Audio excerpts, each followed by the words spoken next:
Well, good morning. It's Monday morning, and this morning we're reading Psalm 98. Oh, sing to the Lord a new song, for he has done marvelous things. His right hand and his holy arm have worked salvation for him. The Lord has made known his salvation. He has revealed his righteousness in the sight of the nations. He has remembered his steadfast love and faithfulness to the house of Israel. All the ends of the earth have seen the salvation of our God. Make a joyful noise to the Lord, all the earth.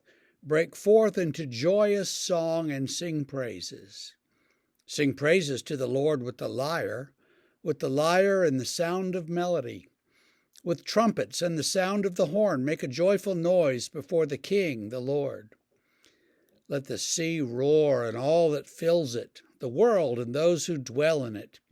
Let the rivers clap their hands, let the hills sing for joy together before the Lord, for he comes to judge the earth. He will judge the world with righteousness and the peoples with equity.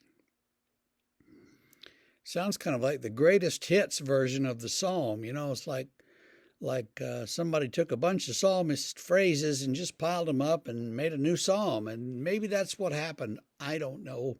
But this is the sort of typical praise stuff that we hear in the Psalms,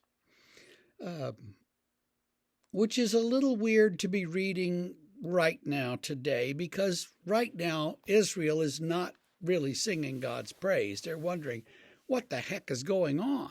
Hamas has invaded their territory, bombed them, sent missiles and all kinds of things, and they've done their own stuff to the Palestinians, and so there's a big conflict, and somebody's got to figure it out, and nobody knows who.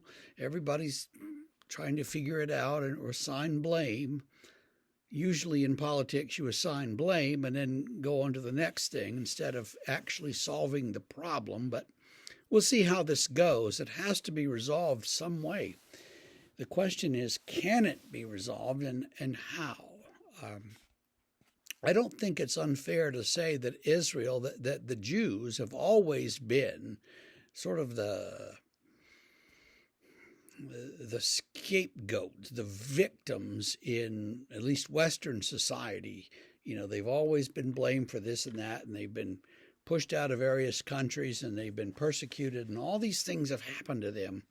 And they keep plugging on and saying, God is going to redeem us. Well, at some point you got to say when.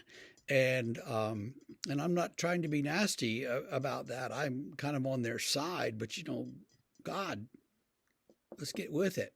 Do something. And they just plug on.